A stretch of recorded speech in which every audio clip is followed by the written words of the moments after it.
Hey everyone, welcome back to CK Cycles. Well, with the S90 running well, it's time to get it disassembled for full restoration.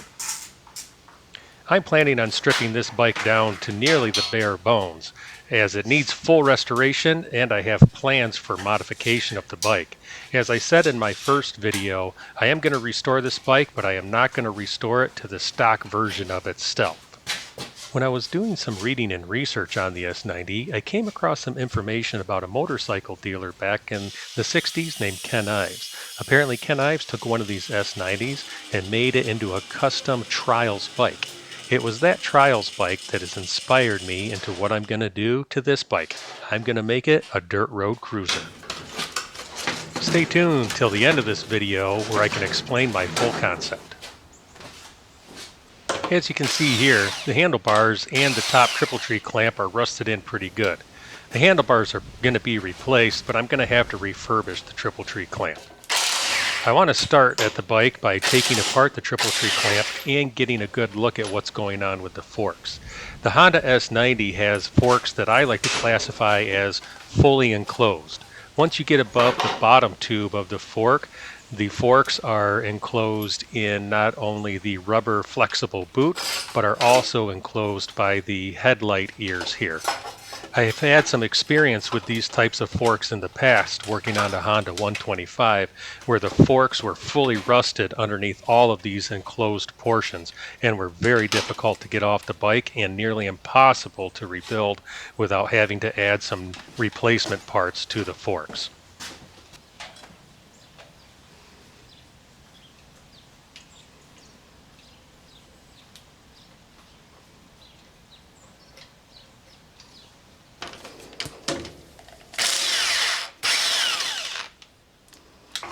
Exhaust removal on the S90 is pretty straightforward, other than getting to this sneaky little nut that is behind the rear wheel.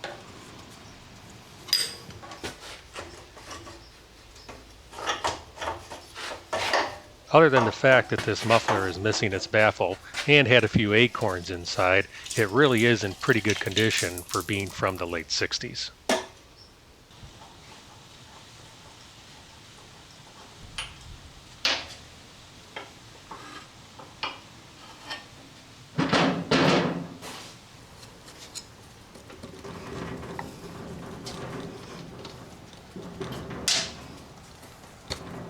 Looks like this seal's going to need to be replaced.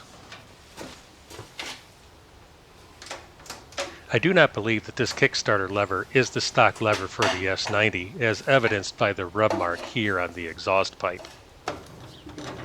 One thing I fear when I find a non-stock kick lever on a motorcycle is a damaged Kickstarter shaft.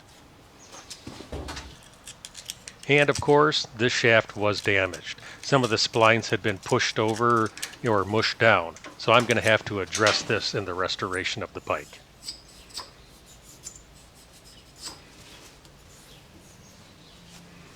Although the engine runs well, its external surfaces are in pretty rough shape.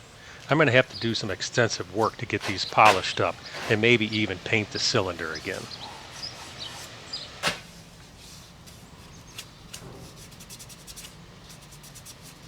Same goes for the front and rear hubs of the bike.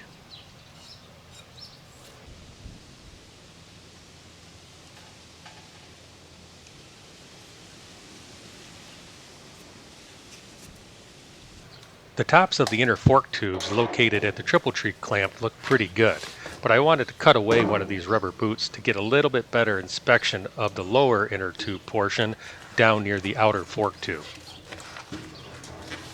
I'm feeling pretty hopeful that a rebuild of these forks is not going to be too intensive. Rear shocks are pretty rough though. I may have to find some suitable replacements.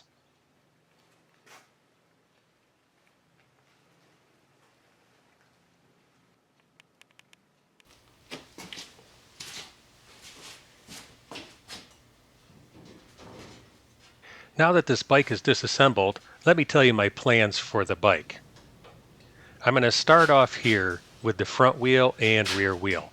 I plan on keeping the inner hub parts, but I am going to be purchasing new rims, spokes, and outer hubs.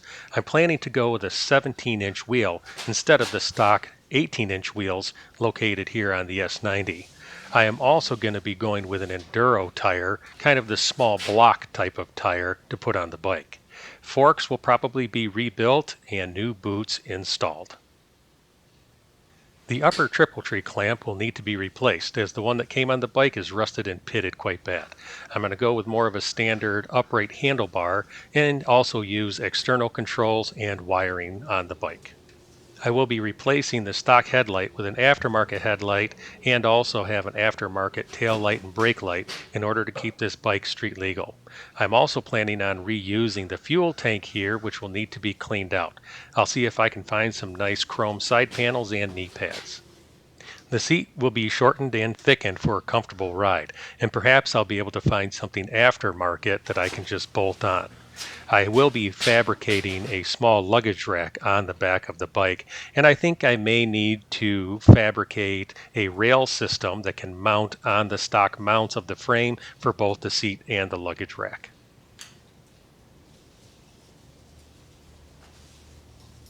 I'm hoping to find suitable replacement rear shocks for the bike, as I like the stock look. I'm also going to start off with the stock rear sprocket size, but I may need to go to a custom larger size in the future. The engine will be cleaned up, but it will be kept stock.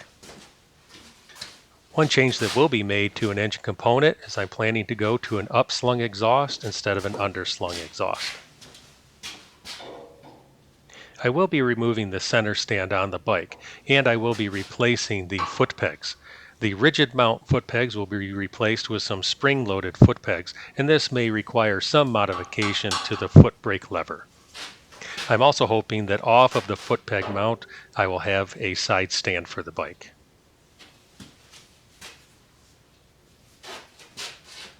Aftermarket rear and front fenders will finish this bike out, and I'm hoping it will make it a great dirt road cruiser. Although my mock-up here for the bike is crude, I'm hoping that you're able to see my vision for the bike.